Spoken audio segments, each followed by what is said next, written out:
Hello? Yeah, Oliver, can you hear us or not? Uh-huh. Okay. I can hear you, and I would like to test the slides.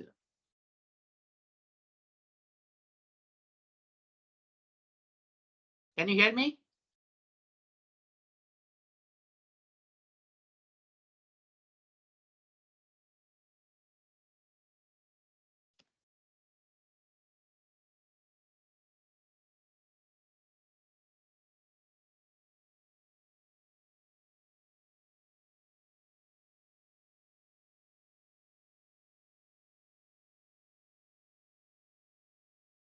Prof, can you hear us? I can hear you.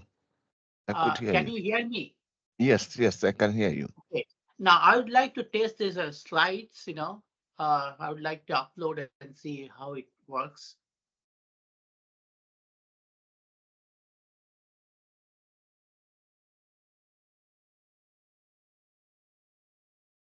I'm not sure how to upload this thing.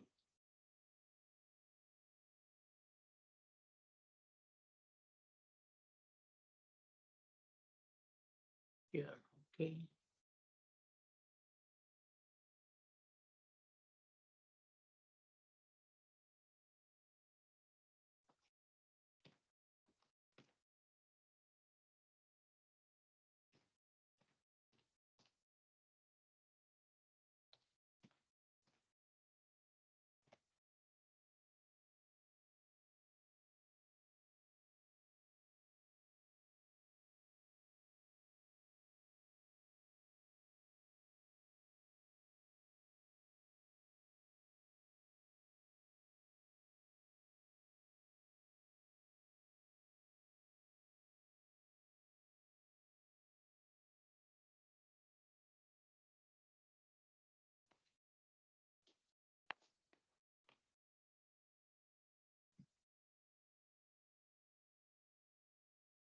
Yeah, sorry, Prof. Larry, would you like to share your slides? Yeah, that's what I'm trying to do. And what should I do? I never use this kind of Microsoft.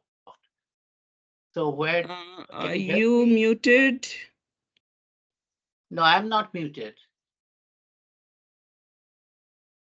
That's why I Kindly wanted unmute to. yourself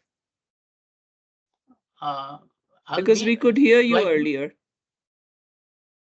Oh, this is a big problem. That's why I wanted to start early. Speakers, microphone. Can you hear me now? Hello? Yes, we can hear you. Okay. Would you please tell me how to upload? I cannot, the button for share is not working. No, sorry, we just can't hear you, Prof. Uh,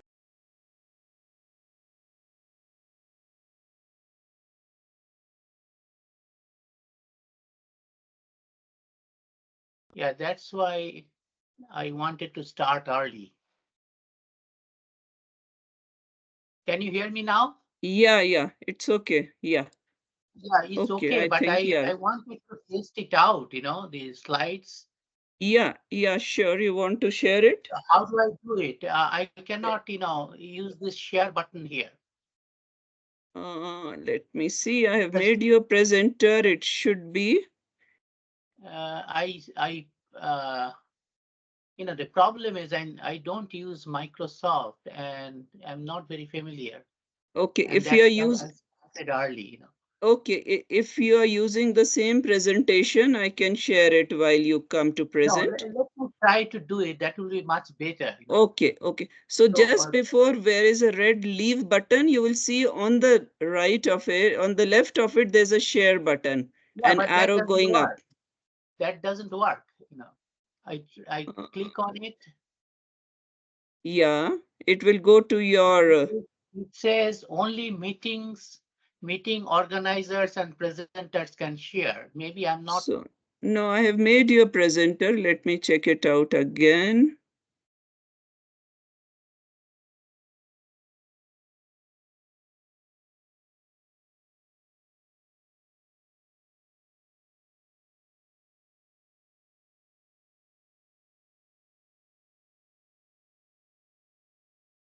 Yeah.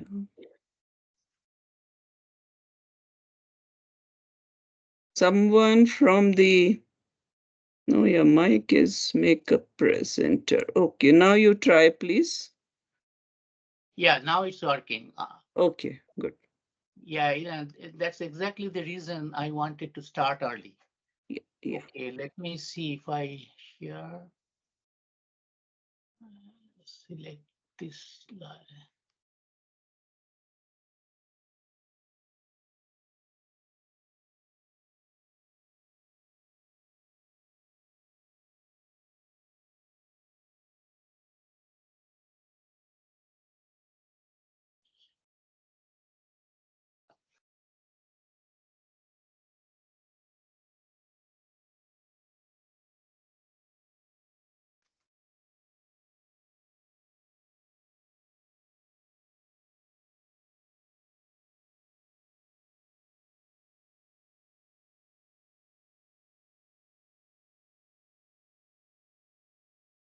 Hello.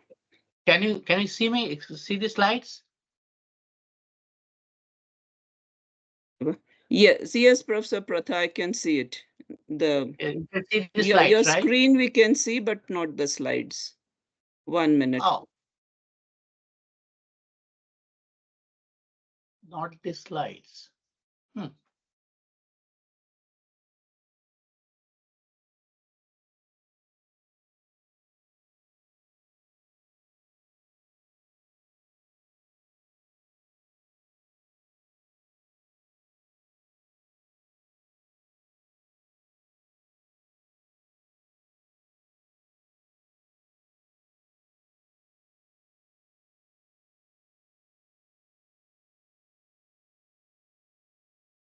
How about now?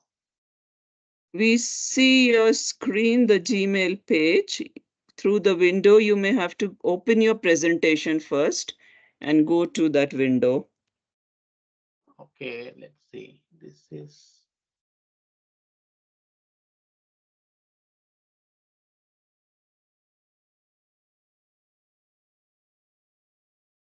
Okay, let me try again.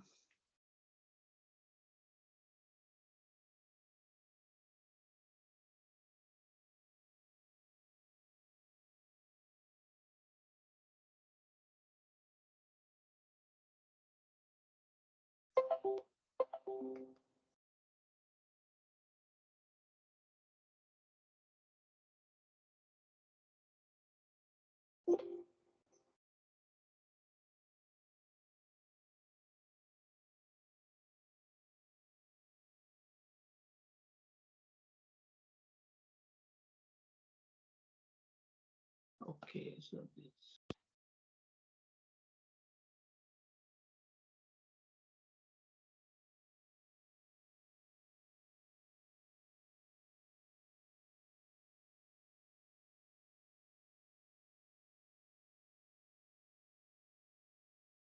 Can see me now, I think. Uh, Okay, good.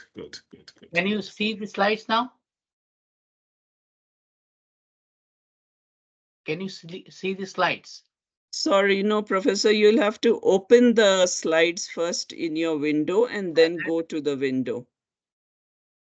That's what I'm trying to do, you know. We can see your screen with the Gmail. No, okay.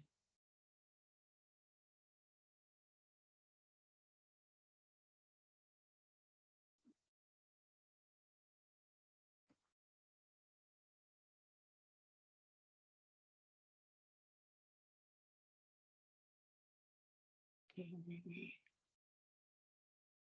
Because you are probably sharing your screen. When you say share, go to the window, and in the window, when your PPT is open, just click on the PPT.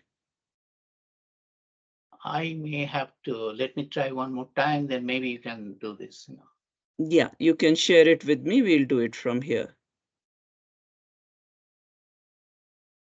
It's still not doing it, right? No, as of now, it's your I don't camera. forget about it. You just do it. Yeah.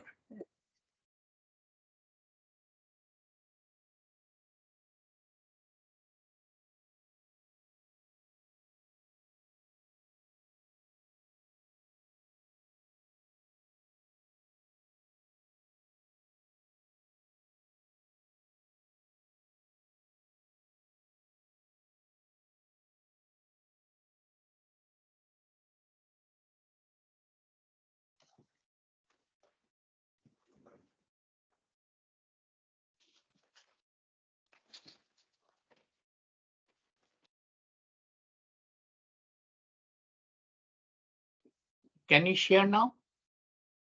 You want to check the slides? I will share it once we start. But you may want to check whether it works or not. Okay.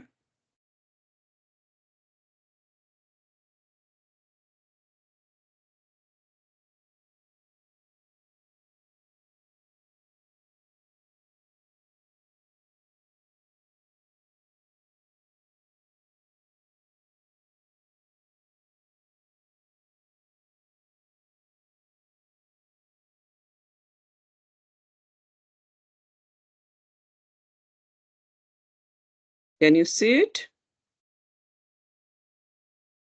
Yeah, but maybe you Okay. can make it better. Go to the first page. Yeah.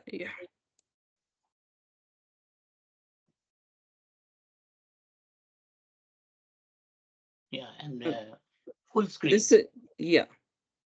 And you can cross these bookmarks. Yeah. We will do that. Get rid of the bookmark. Yeah. Okay. All right. So I'll just say next slide, something like Yeah. that. Sure.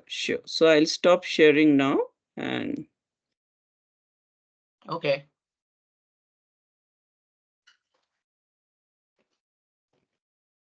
Daniel, we can start. Thank yeah, you. I know. Yeah. I think we should start. Yeah. Sure. Good afternoon, good morning, good evening to all those who have already joined. Sorry for a little late start, but before we start, just I would like to, I'm Anjana Dubey, Senior Regional Advisor in the ACS ECA. I'll just start with letting you know the housekeeping rules. If you have any technical issues, please share it via chat and a member of our team will try and help you. We invite you to participate in our discussions by sharing any questions or comments with the panelists through the chat box. Kindly note, for ease of running the seminar smoothly, the mics and the cameras are off as of now. Once we get to the question answer sessions, we will bring in the mics and the cameras. So and finally, to let you know that this webinar is being recorded and the recording will be shared on the events webpage with the presentations. Thank you so much once again for joining. Without much ado, let me allow and request Mr. Oliver Chingania, the director of the ACS, for his opening remarks to proceed with our webinar. Thank you, Oliver, for joining, please. Thank you very much, Ajana. Thank you for everyone that has joined. So can I just recognize everyone that is here? The professor from the US has joined us and many other colleagues that are here. Good afternoon, good morning, wherever you are. So my name is Oliver Chinganya. I am the director at the Africa Center for Statistics in the United Nations Economic Commission for Africa. So really very happy to have you here. So today I'm extremely pleased to welcome you all to the 14th StatsTalk-Africa webinar series. As many of you know already, the main objective of the webinar series is really to provide space for a dialogue regarding data, statistics, and innovative tools with data experts and users. The sessions aim to promote better understanding of statistical concepts and alternative data sources such as the geospatial information. It is positioned as a knowledge-sharing platform, promoting dialogue among data experts and users. It aspires to unpack complex statistical concepts and terms for better information utilization. StatsTalk-Africa sessions invites experts, first of all from ECA itself, member countries within the continent and even beyond the continent, our development partners, the academia as we have today, in different areas associated or with data or indeed with statistical elements. So I want to welcome you what I think really an enlightening session. We are going to have a professor talking to us, where we are going to be talking about integrating survey data, GIS, and small area estimation. If I may just say this again, that in our increasing interconnected world, the demand for granular insights into small geographical areas has never been greater than what it is today, whether for policymaking, for resource allocation, for planning, estimation at micro level are important. The demand for various agricultural, socio-economic, and health statistics for small geographical areas is steadily increasing at a time when survey agencies are constantly looking for ways to reduce costs to meet fixed budgetary requirements. In the current survey environment, the application for standard sample surveys require a large sample is generally not feasible if you have to look for a large sample. It's not possible to look for a general large sample because of cost and other things. So generally, it's not feasible to do this to have small domains as the cost would be prohibitive. Small area estimation techniques help us to get such key estimates. One of the most important factors that leads to the success of the small area estimation methodology in many applications is the availability of strongly auxiliary variables. These auxiliary variables serve as additional information that can help improve the precision and accuracy of estimates for the small areas, especially when the sample sizes within these areas are limited. The idea behind using auxiliary variables is to borrow strength from the relationship observed between the auxiliary variable and the target variable of interest. For instance, income, poverty, rates, crop yield, and so many, in larger domain to enhance the estimation of process of small area. The accessibility of big data for disparate sources such as administrative or indeed register records, social media data, mobile phone data, sensor data, satellite data, etc., brings opportunity for statisticians to develop innovative small area methods. By using these advanced techniques such as spatial suitability analysis with a small area estimation, we can harness the power of geographical or geospatial intelligence to provide a detailed spatial analysis that shapes the future for urban development. With the rapid speed of urbanization, the role of small area estimation in urban planning has become more important than ever before. Urban planners can rely on small area estimation to make data-driven decisions, monitor and evaluate policies, as well as forecast future changes at a micro level. By identifying disparities and variations across small areas estimation facilitates more equitable data and resource allocation and supports the creation of sustainable and inclusive environments, thus promoting social equity and improving the quality of life in urban communities. In essence, small area estimation empowers decision makers to gain a nuanced understanding of local contexts, tailor interventions to specific needs, and plan for a brighter future for a large range of micro-level interventions, be it from our growing cities or improved estimates from crop acreage. We'll begin today's talk by Professor Prathik Lahiri from the University of Maryland College in Park in the USA, and he'll be discussing the challenges of producing small area estimates using sample survey data alone. He will discuss how sample survey data can effectively be integrated with alternative databases in producing reliable small area estimates, including application where survey data can be combined with geospatial data in producing improved estimates of crop acreage for small geographical areas. The rapid urbanization of cities in Africa requires a collective effort towards sustainable and fair urban planning. In order to do this, it also requires that we develop strong and comprehensive urban spatial frameworks. It is essential that we have a solid geographical statistical foundation to make this possible. Ourselves here at ECA, we have conducted a suitability study with the goal of creating an urban spatial framework for Rwanda. This is in Angola, to be precise. That can be applicable elsewhere in Africa. The ultimate goal of the project is to improve the well-being of residents and create a viable cities in accordance with Sustainable Development Goal number 11. By creating a blueprint for urban spatial frameworks, this project serves as a foundation for sustainable and inclusive development in African cities, with Rwanda as a prime example.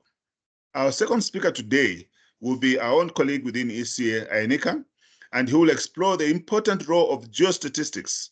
The role of geostatistics it plays in shaping up development of urban spatial frameworks in Africa.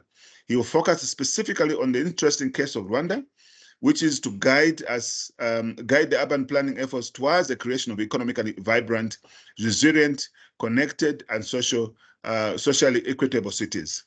By utilizing geospatial statistical data, small area estimates, and spatial suitability analysis, the study would discuss a blueprint for urban spatial frameworks, serving as a foundation for suitable and inclusive urban development in African cities. By using the geospatial and statistical data as well as tools like small area estimation and spatial suitability analysis, this research harnesses the power of geospatial intelligence and a thorough spatial analysis which could guide the future of urban development. So we are extremely pleased to have this opportunity with you all to explore and examine this dimension in a small area statistics, specifically to demystify the concept, processes, divergences, and developments in the usage of identification, in the usage and the identification of auxiliary variable for small area estimates. This webinar is important in understanding how, by incorporating information from auxiliary variables and small area estimation techniques, aim to produce more reliable estimates for areas with sparse or direct data, thereby enabling policymakers, researchers, and other stakeholders to make informed decisions, even at the local level where a traditional sample size might be inadequate. So before we proceed, I would like to remind everyone that this particular platform, the StatsTalk-Africa that we have, is not just a platform. It's where we provide passive learning. That's not the intention. It's a community that allows us to be able to melt down the ideas, experiences, and insights of Africa as Africa strives towards the harnessing of available technologies and innovation on its pathway to transformation. So I'd like to encourage you, just like the moderator has said, to participate very effectively, ask questions, share your experiences, and contribute to this collective journey of discovery and learning. We believe really it's a journey for discovery, particularly in the era of artificial intelligence and innovation. So the technology will help shape our understanding, inform our decision-making processes, and more importantly, help to craft a brighter and more prosperous future of the continent we call Africa. So once again, thank you very, very much. I want to hand you back to our moderator, Janet, to take us through the session of today. Thank you very much, Janet. Thank you so much, Mr. Chingania, for setting this context. Now, as I welcome our first speaker, Professor Pratha Lahiri. Professor Lahiri is a professor of survey methodology and mathematics. He at the University of Maryland and College Park, and adjunct research professor at the Institute of Social Research, University of Michigan. He is currently serving as a director of joint program in the survey methodology. His area of interests include data linkages, Bayesian statistics, survey sampling, small area estimations. Dr. Lahiri has served on the editorial board of a number of international journals and on many advisory committees, including the US Census Advisory Committee and the US National Academic Panel. He also served as an advisor or consultant for various international organizations such as the UN and the World Bank.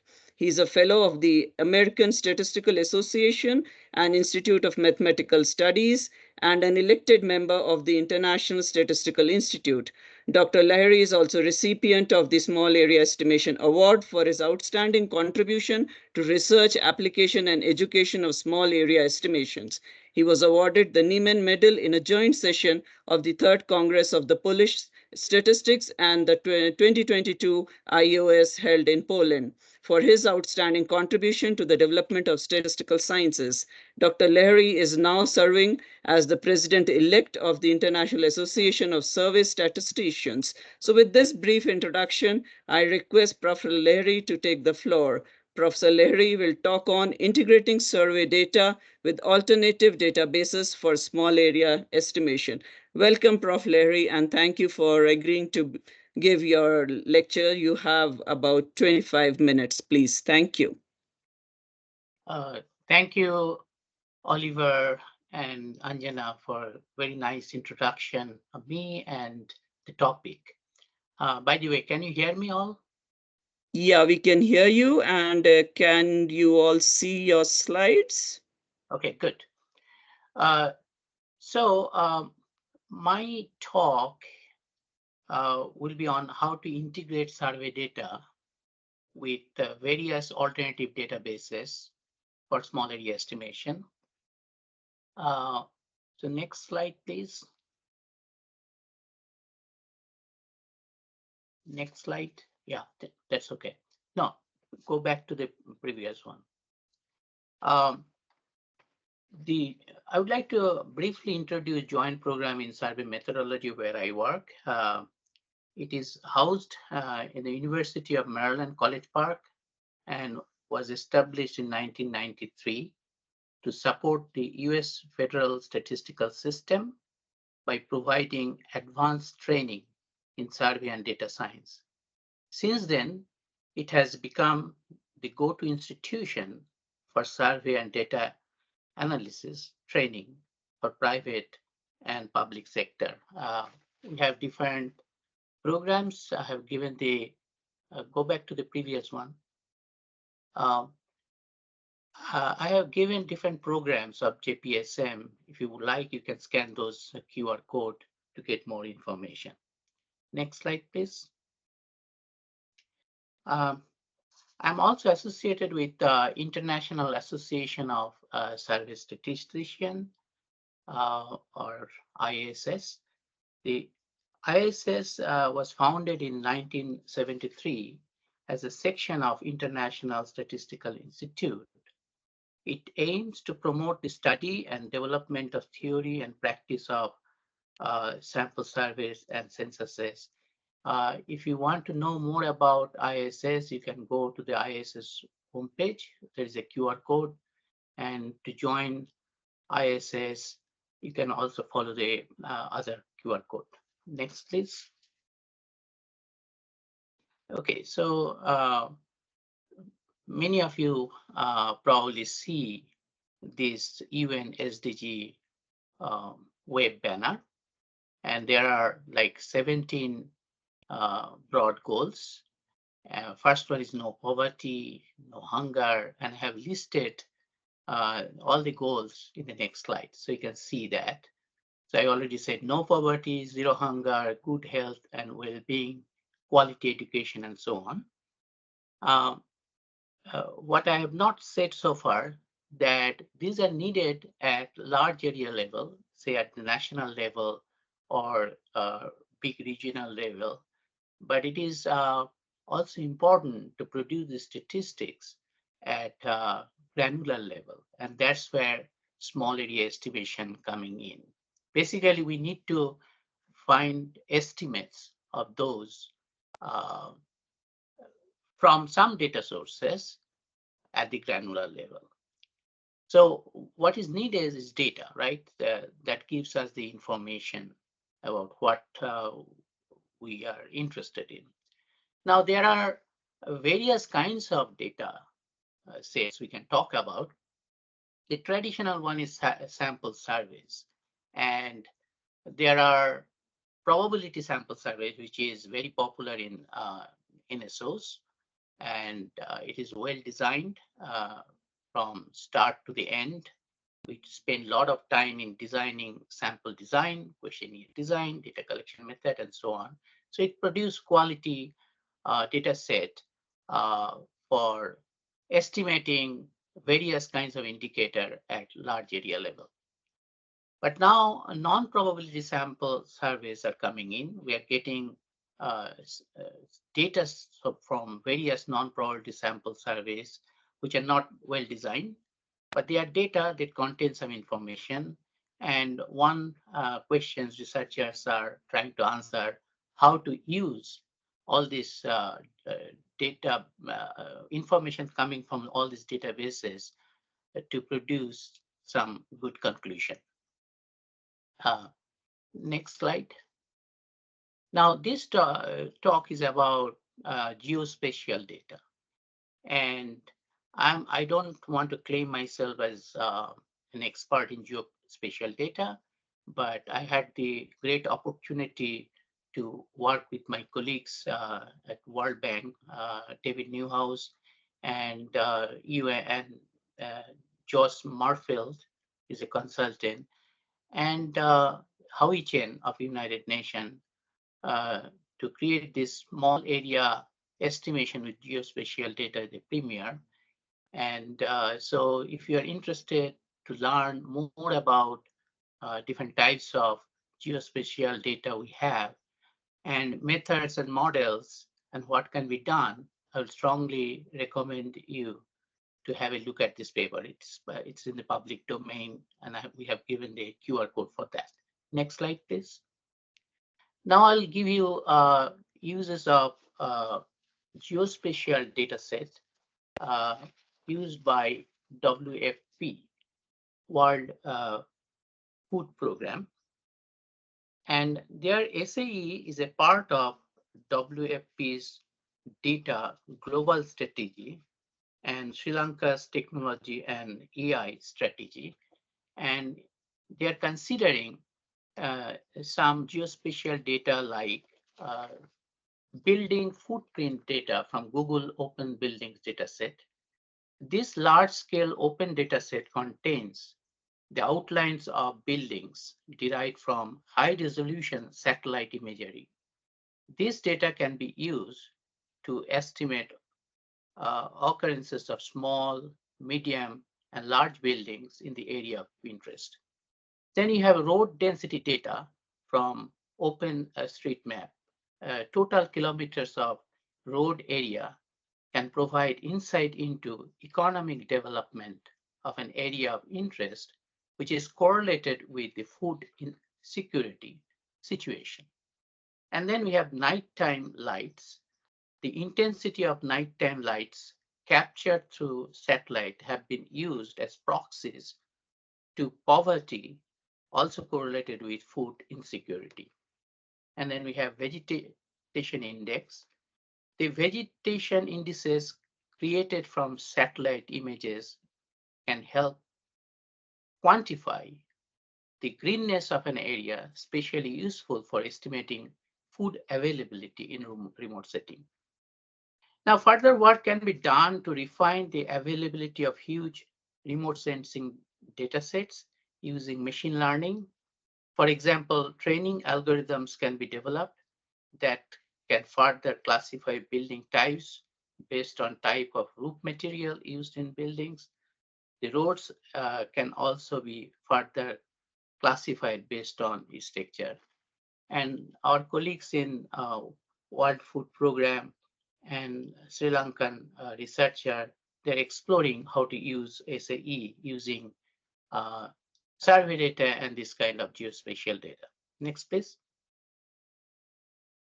Now I'll give you some example of how the data may look like.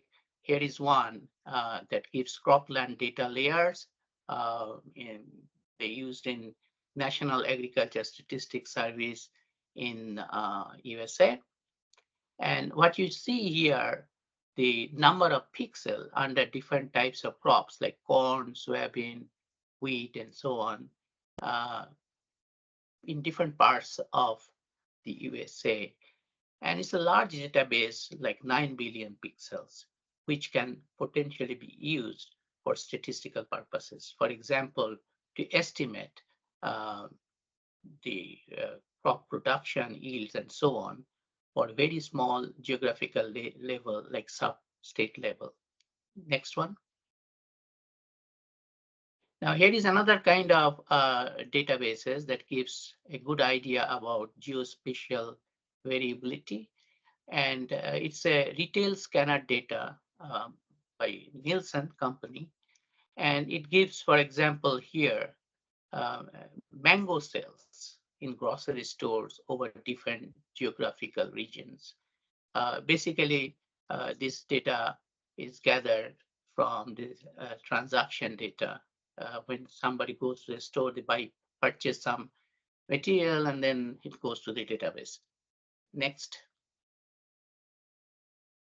Okay, this is related to traffic data. It's a GPS probe data. And basically, the data is archived from the data collected from the GPS system inside a car. And that could be very useful for transportation related small area statistics. And some people are exploring the possibility of using these massive databases we have actually at the University of Maryland campus. Next. There is this cell phone data, and what you see is Manhattan, and cell phone uses in Manhattan. Left side is the data that you see in the daytime, and the right side is the night times.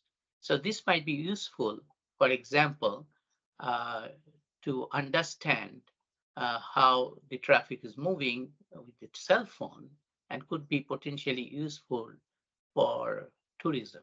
Next one. So let me go back to the agricultural example here.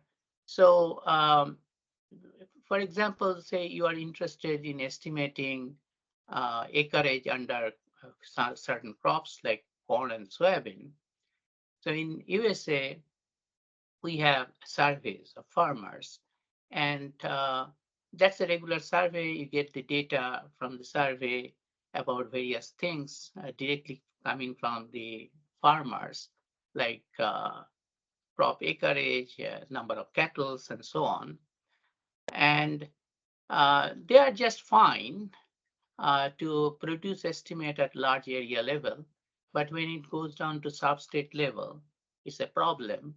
And so you can use data coming from the satellite because it gives number of pixel, for example, classified as some particular crop like corn in very small geographical areas. And so the question is, how do you combine this probability sample data that's coming from the probability survey and the satellite data? And there is a paper in 1988 by Betty Harter Fuller. That's a very well-known paper in small area estimation. They showed us how to do it, and I'll give some idea about how they use some statistical model to combine survey data with this kind of satellite information. Next, please. Okay, so it's a statistics talk, so I need to use some notation and formula. And so in my notation, M is the small area with capital NI units. So that's the population size. And M could be different depending on your project. For example, in the US, if you are interested in producing estimate at the state level, M would be 51. That includes 50 states and District of Columbia. And if we are interested in learning something about household, capital NI is the total number of household in a specific state, say I. And we have outcome variable of interest. And for example, in the agriculture example, this is the acreage of the corn. And we have auxiliary variable, for example, data coming from some administrative record or satellite data. They are, so Yij and Xij is a notation for values of study variable or outcome variable, and a vector of known auxiliary variable for the jth unit. And this unit could be household or farm or whatever of the ith small area. And the small area could be, for example, state or county and municipality and so on.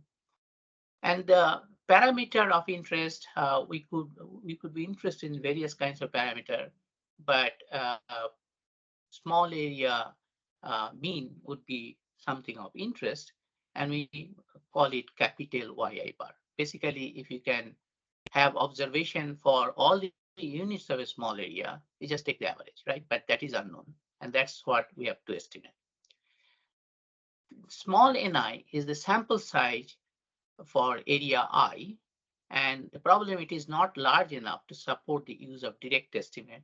Like, for example, if you take a simple random sample, direct estimate would be sample mean. But the problem is ni is very small, and sometimes it could be zero. The question is how to produce reliable estimate from such data set coming from a probability survey. Now, I told you earlier that there is this probability survey, and then there are alternative databases. And these alternative databases could be coming from satellite, for example, or administrative data. And so we have the nested error regression model for the finite population that Betty, Harter, and Fuller used to produce acreage under corn and soybean for 12 counties in Iowa, a state in the US. And the model is like this. Y is the outcome variable and X is the auxiliary variable that I told you earlier. So you link Y to X using this model. This is called linear mixed model. Specifically, this is known as nested regression model. So we have the Yij, as I said, is the value of the outcome variable. For example, area under corn.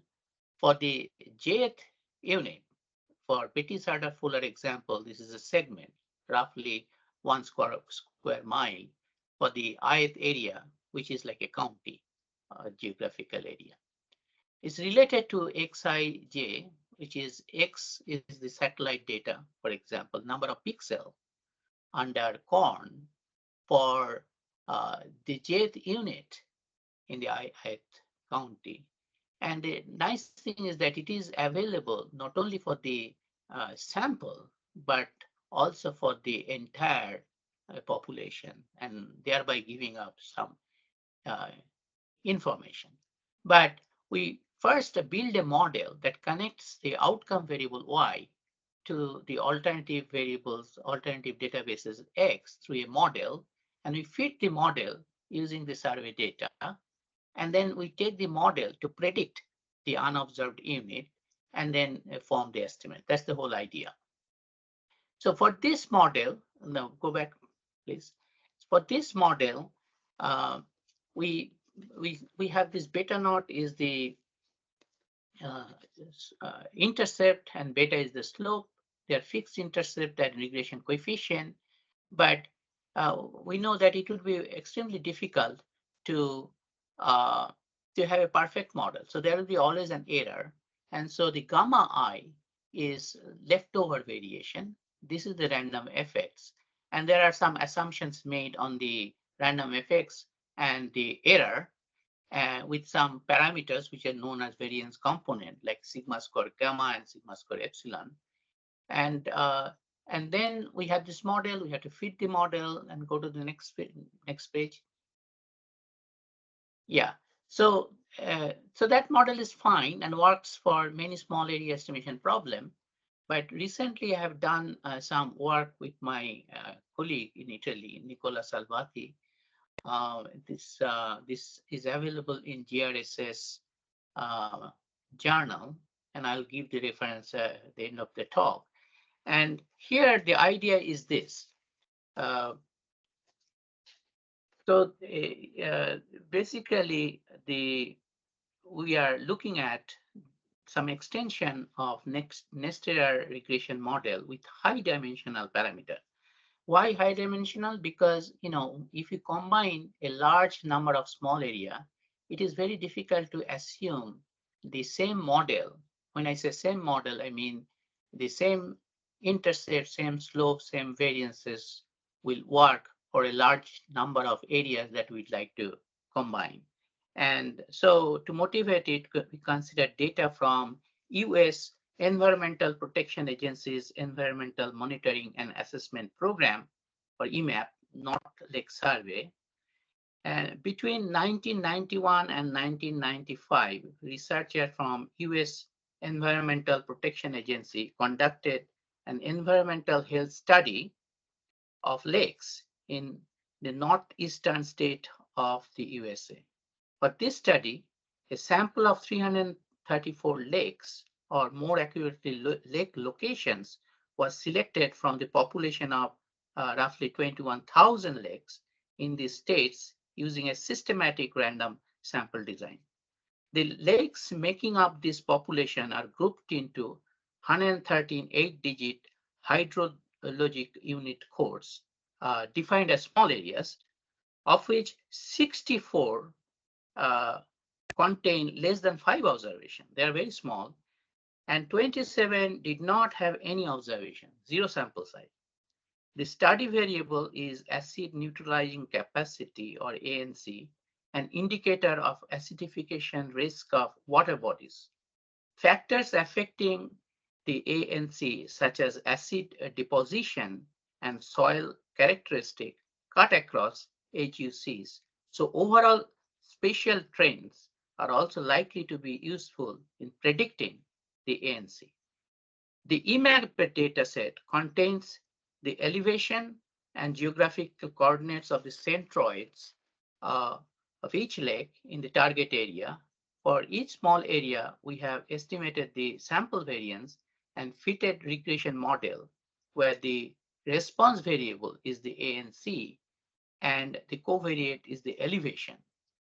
Initial exploration of the data suggests that the within area variation of regression coefficient and changes dramatically across small area. So you can see in the slides how the data set look like. The x-axis is the HUC, which is the small area, and y-axis is the y, that ANC, the outcome variable we are interested in. And you see the box plot that gives you the nature of the data, how it's spatially varying. Next, please. And I already said that in the model that Betis-Harder-Fuller used, the intercept and the slopes are all the same for all the areas.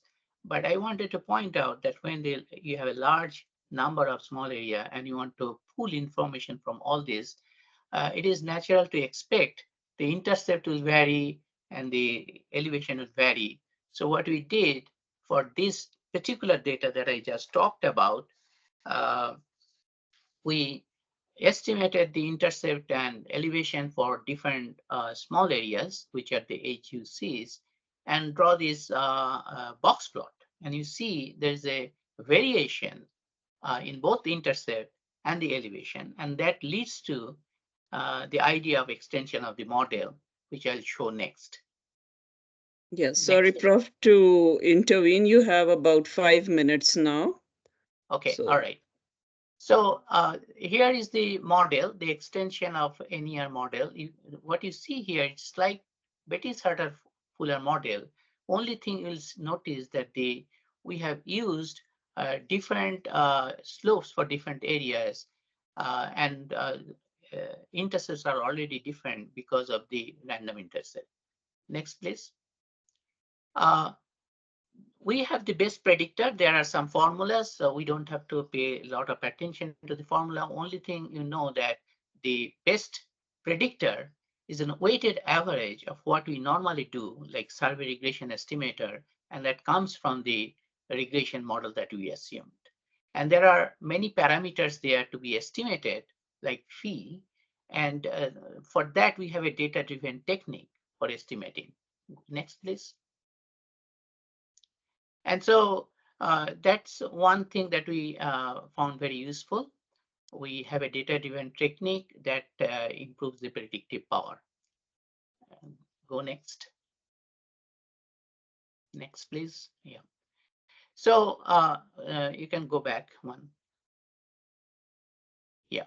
So one thing important is for using the empirical based predictor or this kind of sophisticated small area technique, we need to produce the measure of uncertainty, which tells us the quality of the data. And we use a procedure called parametric bootstrap that has a lot of nice feature. And it can produce various kinds of quality measure like mean square error, root mean square errors, coefficient of variation, margin of error, and so on. Next, please. So for the lake survey data, I would like to show you how it varies spatially, the slope term and the sampling variance. And we can observe there are a lot of variation. So it is important to take into account in the model that we use to get a more precise estimate. Next. And at the end of the day, you can have a map. So we draw a map of direct estimate in this case, and also the new one that is empirical based predictor. You'll see if you look carefully, the maps are different, and they would be different because the right one is model based estimate that combines various sorts of data. And hopefully this is the better one. Next one.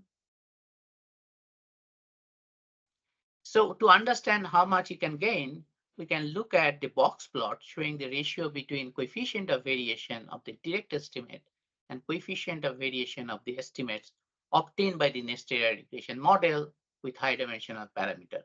So the values greater than 1 indicates the series of the direct estimates is higher than the other one, that is EVP.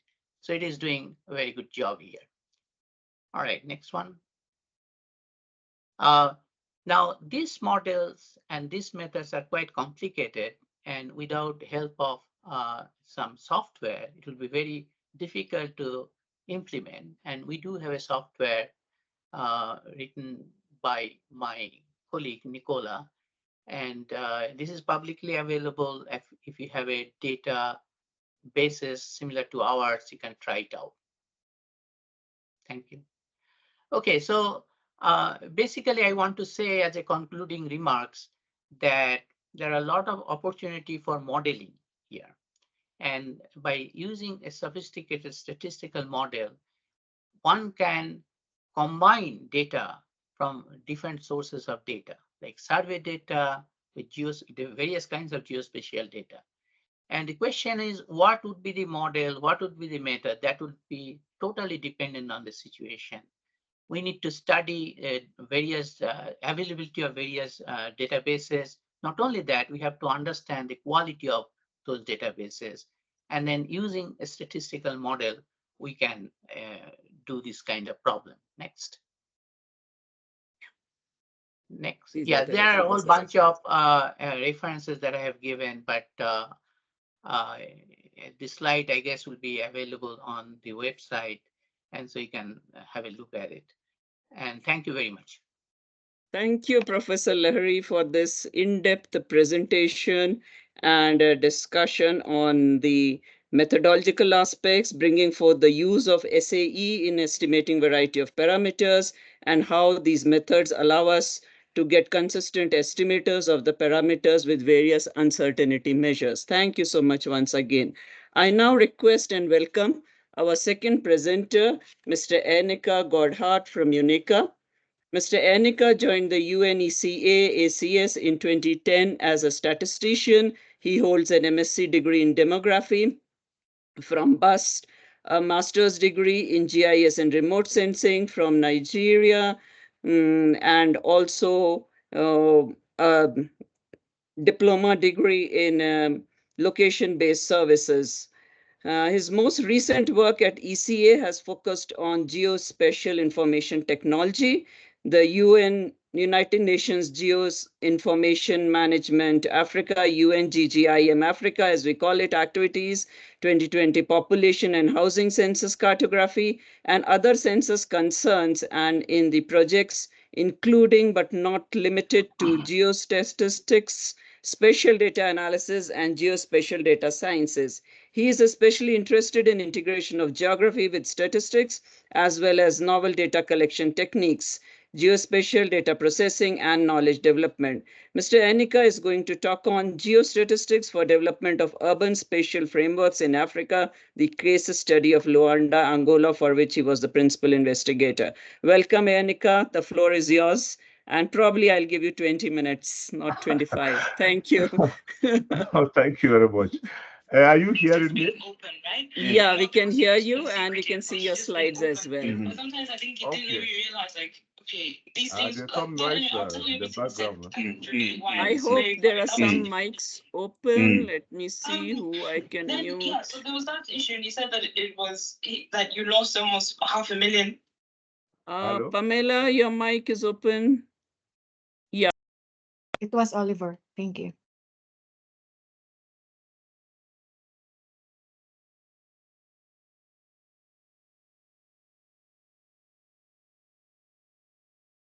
Ayanika, you are muted.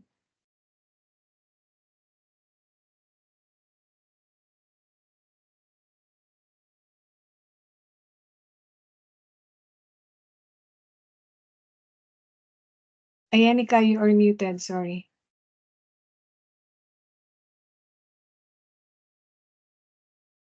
Okay, Yeah. can you hear me? Yes, thank you. Are you having my slides? Yes. Okay. Yes, we have your slides. Please go ahead. Thank you. Okay. So I'm Ernika from the Geospatial Information Management section of the African Center of Statistics. And I will just present on some work we have been doing to improve urban planning, and small area estimation also came in handy to help us to solve this problem, some of these issues related to data and the data needs. So we took the example of Rwanda in Angola, and we actually simulated and see what can happen. So geospatial is actually the data of... Anika, can you put your slides on slideshow mode, please? It's not showing? It's not on the presentation mode. Can you just go down to the left of the screen and press the presentation button on your slides itself?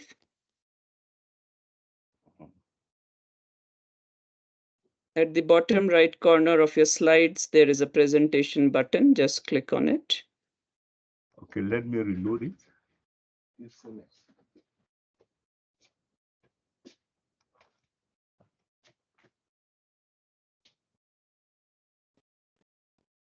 Open it again. Can I stop? Okay, let me stop and share it again.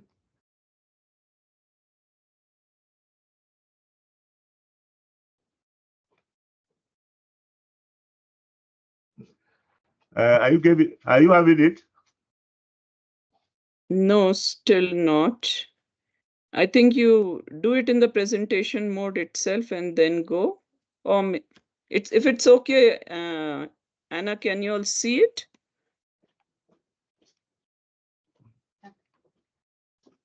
Yeah, now it's okay.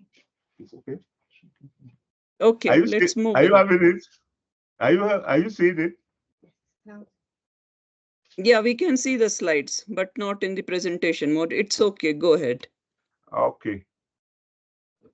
Okay, the team for this exercise, we'll just talk about our director, the chief, Andre, who actually pushed us, I think, 3 years ago to start this work. Myself, that actually led this project.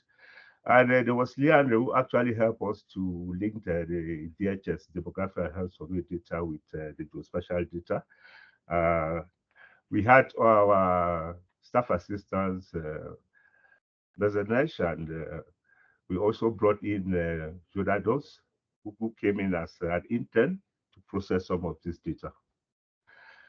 To start with, I would say that the cry for this urban planning is coming in from various areas in our own field.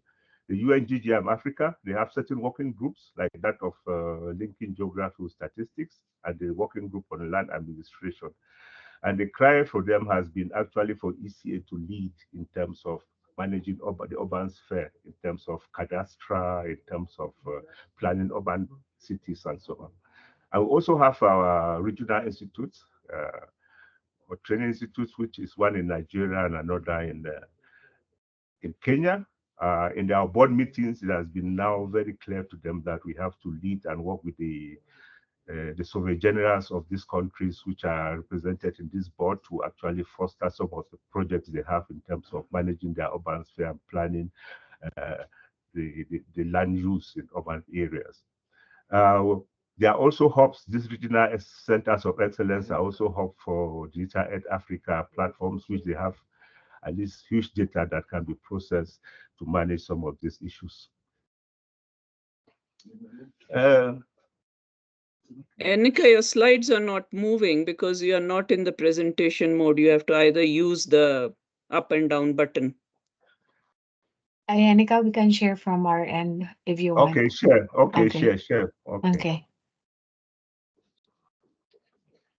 He has to stop sharing from his end first. Yeah. Eileen, please. Stop. Let's go on the Teams.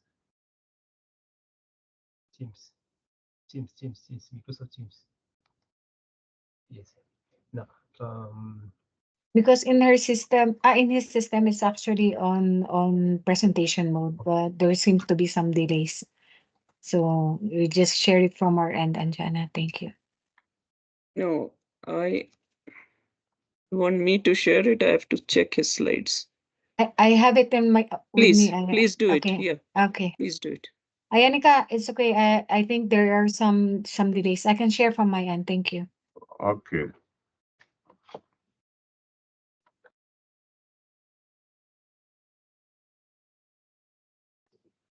Can you see the screen? Yeah. Yeah, it has come. Yeah, Okay. okay. First Teams. Yeah, Yes. can. Now Okay. share. Yeah. No, she's the one not sharing. She's not sharing. Uh-huh. Okay. Okay, we can move forward.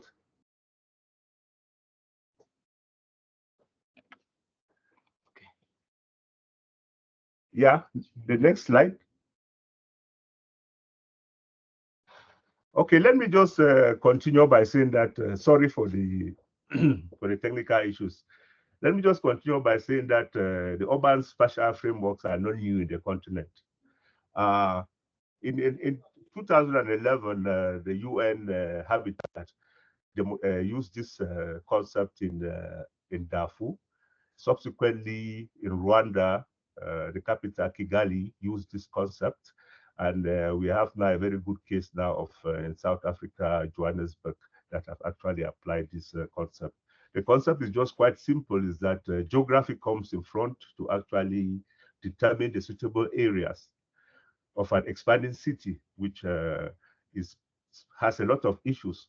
So we model to come out with issues related to the mixed use of, of the city in terms of the urban sprawl, workability, polycentric models, and the distribution, economic distribution of activities in the city to promote what we call balanced development in the multiple centered city. Next.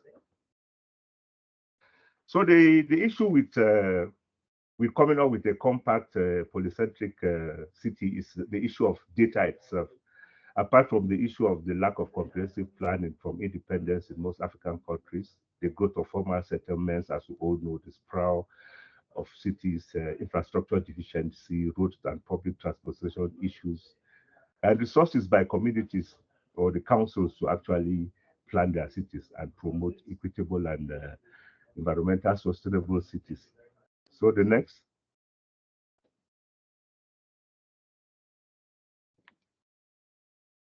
So we actually looked at the case of Rwanda and Angola to see how those statistics can be the foundation in which to develop these cities. And it was quite interesting to see that over the years, this city has expanded and it has several issues. And now, with the vast cities and the growth in cities, how can we actually suitably come out with specific areas within the city to target with the limited resources that the municipality has to solve some of these problems? So next. So we came out with the concept now of this suitability modeling of the city, which was actually come up with a very compact polycentric urban model, and then look at how we can select areas through the use of geospatial technology that can promote compactness, mixed land use, and efficient use of space. We also looked at how sociable, equitable can be handled within cities and affordable houses. Where can we locate affordable houses? And then how can we promote connectivity and mobility within the city? Look at shocks and stresses in the city in terms of cyclones, winds, shocks, Hello. and so on. Yeah, Mesrat, you can boil the potatoes, And three, then, four. Okay. and then the Yeah. economic growth And and innovation in the city. Next. did you get some atta from Shweta's house? Did she give it to you? Next. The phone is on. Somebody is talking. Next slide, please.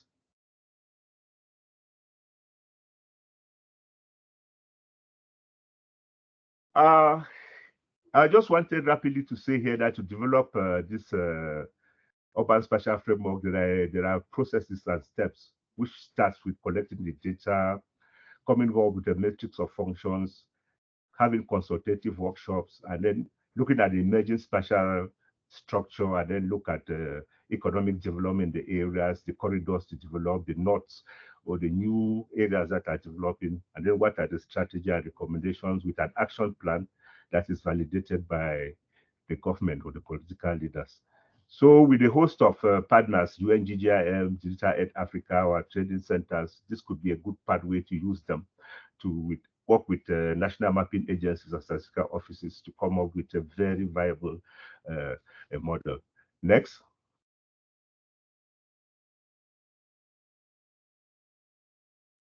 Yeah, in the methodology we used to do this, we harvested a very huge volume of data sets.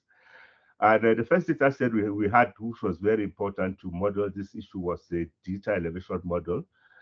This is a 30 meters by 30 meter digital elevation model. But when we did the reclassification, we came out to a 10 meter by 10 meter model. And this could help us to analyze the slopes in the capital city of Rwanda, look at this stormwater management issues, water supply and management, floodplain management, transportation, connectivity, recreational activities, open spaces, and so on within that city at a level of 10-meter precision. One of the important data set we had that actually drove the study was this human settlement layer. It's coming in from the European Union. And this global human settlement layer package, we used the 2023 package, and it has almost everything related to urban settlement in terms of the precision is around 10 meters as well.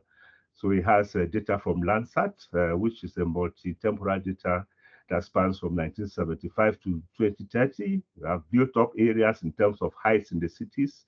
City of Rwanda, you had the volume itself of built up areas, which was a raster representation of the data. You had the characteristics of urban areas, the city itself, occupied, non-occupied areas, the population, estimates of the city from 1975 to 2030. We had layers. One of the most important layers I had was the urbanization methodology layer that actually gave us a classification of degree of urbanization in the city. That gave us a polygon to know the extent in which the city has grown. Next. So other data sets included the hydrological network, the flow direction, rivers, and so on. And they had the soil data, which we also collected. We had the climate data, the rainfall, temperature, and other climatic factors. We looked at some geological data as well. Next.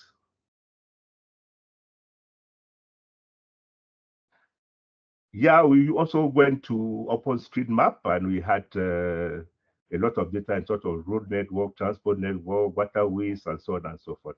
And what we did was we used the JT's Orders statistical model to come up with the hotspots and transform them to raster layers that we were later used in our in the study. And then the next type of data that we use, go back, was the demographic and health survey data. This one we just experimented with the March 2016 data, and we took certain variables that were linked to geographical coordinates as sampled during the survey, which was the head of household, share of toilets, number of members of households, cooking fuel types, wealth index factors, and so on and so forth, drinking water, electricity. I know we experimented this now to see how we can model this to come out with small area estimation. So next. So this additional small area estimation data is important because when you go to the urban environment, we don't have granular data. So the problem with urban fair is that the granular data is very lacking. And the issue is that demographic and health survey data collect some of these variables, but it's very limited to certain Z days. And within these Z enumeration areas, they still sample the data to selected enumeration areas, and they resample the data to selected households, maybe 27 or so households, to collect this data. So what we did was that we did first an exploratory regression method. Everybody knows that. And then from there, we could rank out all these variables. And then from that a ranking, now we can correlate the variables in the regression prediction, which is quite similar to what Prof did. But I will go further to say what is quite different. And then we did a suitability analysis. Next. So the GHS data, we linked the geographical coordinates to the data itself, the database itself. And then within our software, ArcGIS Pro, now we did data engineering within the ArcGIS Pro, which involves testing the data that was collected in GIS, the parameters, and coming up with some corrections before integrating the data into the exploratory regression, linking now the spatial data and the geographical data. Next. So now the method we selected was the empirical Bayesian Cadence method, which is an explanatory variable raster format. The data will be interpolated and then it will come out as a raster format. And there within the GIS also we have the other methods for prediction. We have the forest classification method for predicting, but we selected this. But subsequently, we intend to look at the two methods, the grading and the forest interpolation method, to see which one predicts better the data. Next.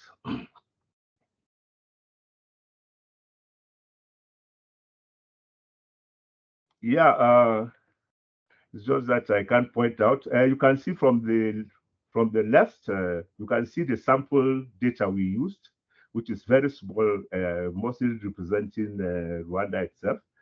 And in the south, you find very few data points. And then from just below it, you can find the data that has been brought in from DHS GIS link data. And then you can see now when we predicted that data for something like cooking electricity distribution, the model was able to actually redistribute this throughout the whole capital city. So the problem is that you have the demographic and health data that has been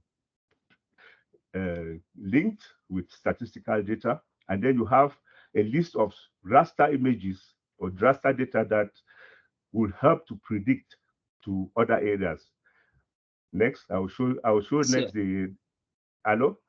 yeah, So Anika, just 10 minutes for you so that we get some time for Q&A also. So kindly. okay, next.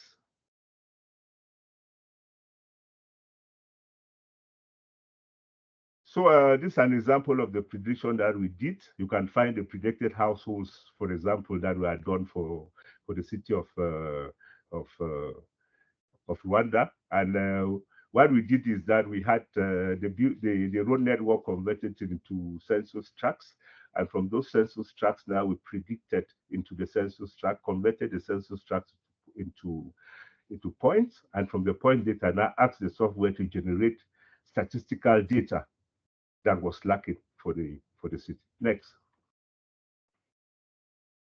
So what additional data came out from these predictions? You have, for example, source of drinking water. You can find that in the north here, this is almost green, bluish. So that is the city itself. So we had predictions for electricity distribution, urban wealth, size of households, toilets, all the demographic data that we use were predicted. But what is important in this is that this raster data can be converted into digital data, that into statistical data itself. For example, the sizes of households to the data itself. So next.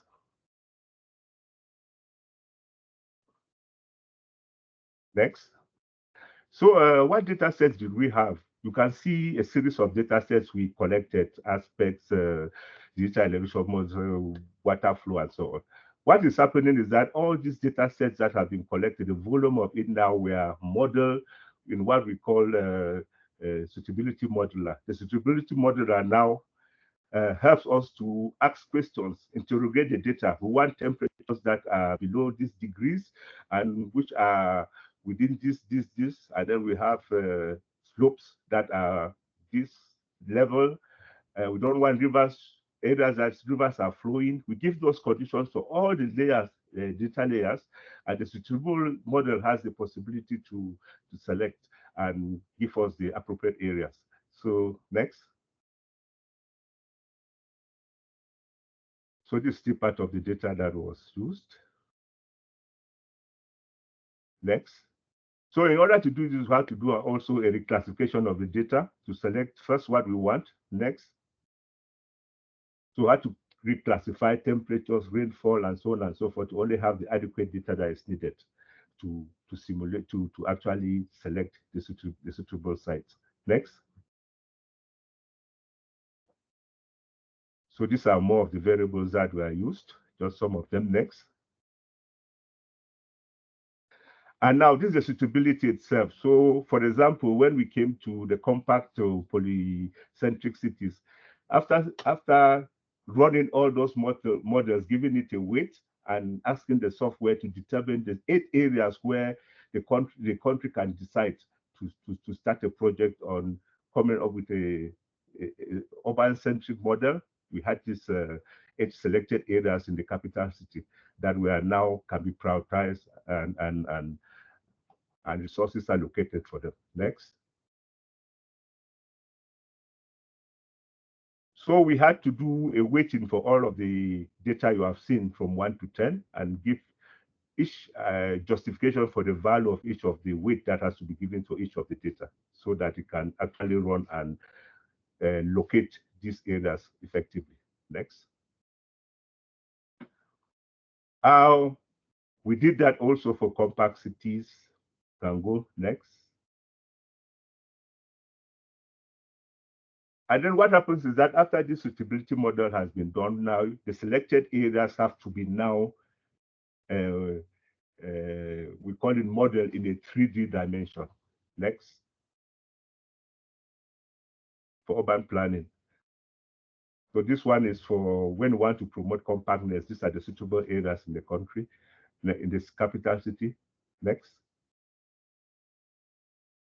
Now we can take it and now we create a 3D model of it, in which case now you overlay it with the topography, and then now you start now doing that 3D modeling in terms of the height of buildings and everything, and see how effectively each area, the community, the city council can intervene to solve the specific urban area problems. Yeah, continue. Next. So this is how the model will run, and then you model in now just specifically to the areas of interest. So the council doesn't need to go and spend money elsewhere. You just target the areas that are needed to develop what it wants and do that effectively. Next. So for social equity, where houses have to be built, it will prioritize this and give also areas where we can locate social affordable housing structures and so on and so forth. Next. Then after we have got the data, I have to model it, the 3D dimension. Next. Next, please.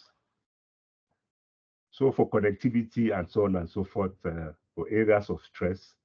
Next, go further. And for economic growth, where are the priority areas for developing the city in terms of economic growth? So next. So at the end of the day, we want smart cities that are driven by Joe AI, and other applications. So next, I had a video, but due to the fact that I can't run the video. Next, to show where the cities will be moving towards now. So I will rapidly say that we actually need to develop partnership, especially within EC itself, with the urbanization and development section, the SROs, UN Habitat, with our centers of excellence, which is AfriCGIS, RCMR, DGIS Africa, with the national mapping agencies and the national statistics offices, as well as the municipalities, to take this work further. Next. Also, there's need for financial and technical resources to develop this. For example, collecting the data, developing the functional matrix, the consultative workshops, determine the emerging spatial structures, economic development areas, development corridors, so on and so forth. So at the end of the day, there should be an action plan that is actually validated by the government or the political leaders. Next. So thank you very much. I hope I've been the rush. Yeah. I covered my time. Yeah, thank you. Thank you, Anika, for this very, very interesting case study and beautiful presentation and visualization of the same. So I won't take much time, but we can move on to the Q&A. I think I could see at least one question in the chat. The question is, for OpenStreetMap, it is not complete for many areas, and this incompleteness is worse. So how do you handle that? Or you recommend only the proprietary softwares? So who would like to get, Anika, you or Professor Lahiri? Yeah, I can handle that one. Yeah, please. Yeah, the OpenStreetMaps, we call it voluntary geography. That means it's data that is driven by geographers that are interested in generating data uh, to the public. Yeah, it's not complete, but OpenStreetMaps have proven themselves to see that there are data you can use and supplement it with other type of data sets. So for you to go and collect 100% of data, OpenStreetMap may give you 60%, and then you just do the work for 20%. And of recent, we did a comparative study about OpenStreetMaps, which is voluntary data sources and authoritative data sources. We are very embarrassed that OpenStreetMap itself was giving us more information than what the National Mapping Agency, some of them were giving. Okay. So they did that, but the thing is to know where to collect the OpenStreetMaps data from. There are various sources, and some of them are very good, and others are not good. So that's Okay, thank you. I can't see any other question or any hands. Professor Lahiri, would you like to come in, and do you have some question to the UNICA team? Can you hear me? Yes, we can. Yep. Yeah, so my comment is that for these alternative data sources, it is possible to have some missing value in the auxiliary variable. So that's something we need to think about. Maybe some kind of imputation can be done using some model and other auxiliary variables, but this needs some research. My comment would be that there are a lot of opportunity for statistical models that can be used to integrate different databases. Some of them could be probability sample, maybe multiple probability surveys, non-probability survey, administrative data when available, census data when available. But this geospatial data could be very useful for small area estimation when nothing is available to give some variation across space. But we also have to understand the limitations of the geospatial data. But there is a good prospect for developing methodology and for small area estimation especially, but it can be used for some other problems as well. Yeah, thank you, Professor Lahiri. I think there's another question on the OpenStreetMap. How do you acquire the building heights from the OpenStreetMap? And what is the resolution of course, that's a separate question. What is the resolution of the population data? okay. Let me just first thank Prof. I say the small area estimation is very critical, and if there are ways to further refine and develop good methodologies for it, is good, because we are in a context of doing censuses in conflict zones. We have areas where countries haven't done censuses and so on and so forth, and this will be very handy to handle some of these technical issues. But when it comes to the OpenStreetMaps or the building footprints, the most of I think 3 days ago I was searching for the height data in terms of the building footprints, and I discovered that in the market you only buy them to have the elevation. You have to buy it. Although we have models within ArcGIS Pro and other softwares that you can exaggerate the buildings and bring them up, but if you have the precise data, the precise information for X, for Z, for X, Z, and for Z, it is now you have the building footprints with no data in it. So you are the one to either enrich it with the height data, because the satellite would take the X, Y, and Z, but when the building footprints are generated, you only have X and Y, so Z is missing. So it's very important to model. You have to look for the Z factor in the buildings to have the height and so on and so forth. So it's still an issue, but we hope soon that data should be available in the public domain. Thank you. Okay, thanks, Anika. I see Josh Murfield is also here, who is the co-author with Professor Lahiri. Would you like to come in, Josh? I may have to allow your mic just a minute. Have the mics been allowed? Yeah, I think it is. And I would request the technical team to allow the mics and the cameras so that the people can put it on and we can have some photo. Can you hear me? Yeah, we can hear you, Josh. You can put on your no. camera also if possible. Yeah. Yeah, I'm at home in the dark, so Okay. excuse me. It's 10:30 p.m. here. Okay. No, I don't really have anything extra specifically to add. Just what I added in chat, to be honest. Okay. May I request Professor Lahiri, Oliver, and all to kindly put on their cameras? So I do not see any hand, and we are also nearing the time. For all the audience, we will be sharing these the PowerPoint as well as the recording of the webinar, so you will be able to follow it more closely. Oliver, if you are around, may I call you for your closing remarks?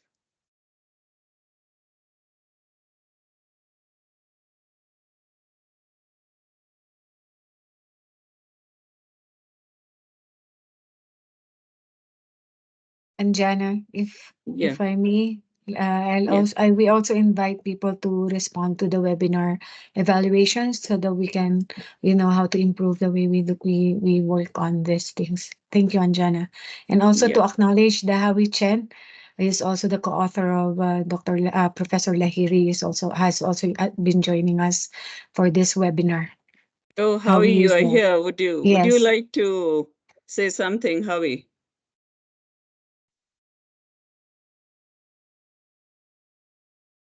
Oliver, you are muted.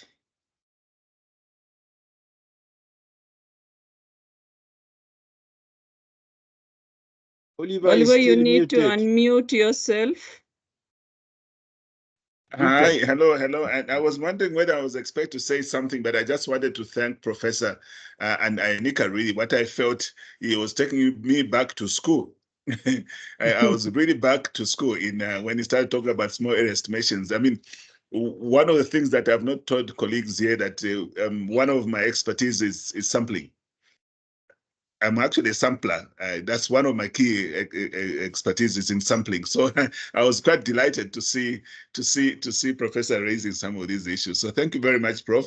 But for me, I think the people that I would like to draw attention is colleagues coming from the national statistical offices and other regional economic groupings who are really working on issues like this, and that I think we need to find a way how we can work with the GIS colleagues in this particular piece of work. So I believe that this should not just end up here now, but it's something that we need to pick up from the countries coming to reach to us to say, how can we work with you to help you use these techniques rather than having to look at bigger surveys, bigger samples, and so forth by using GIS techniques to be able to do various pieces of work. So I want to thank you, Aneka, really, that I would have wanted to see this presentation before you presented it here, so I'm not going to comment a lot because you took me by surprise.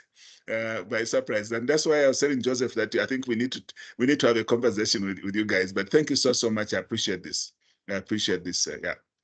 Sorry, Oliver, I was the culprit to push him to present it. Okay, then it's off the hook. Yeah. But thank you, really, colleagues from the National Statistical Offices and other agencies. This platform is meant for you. And this is why we have a person like Eileen to lead it, to make sure that you benefit out of it, out of this, and that you push us. We want you to push us to do much more than we are doing at the moment. But not just listening, but come up with proposals. What can we do? How can we help you to do this? Yeah, thank you so much. So as we conclude, I again thank our speakers for the insightful presentations, and I invite everyone for a round of applause for our speakers. You can do it electronically or physically. And also another round of applause for all of you who are present here and took your time to be with us. We also applaud the team which is behind doing all these webinars at the backstage, the technical team, the IT team for their support. Thank you all for being with us today. Best wishes to each of you and have a great day ahead. We would like to hear back from you. Please give your feedback. And please look forward to the next webinar on the 30th of April, where we celebrate the anniversary of StatsTalk-Africa series. Thank you all and bye. Have a great day. Okay, thank you. Bye-bye. Thank you. Bye-bye. Thank you. Bye. Bye-bye. Thank you, thank you, thank you. Bye.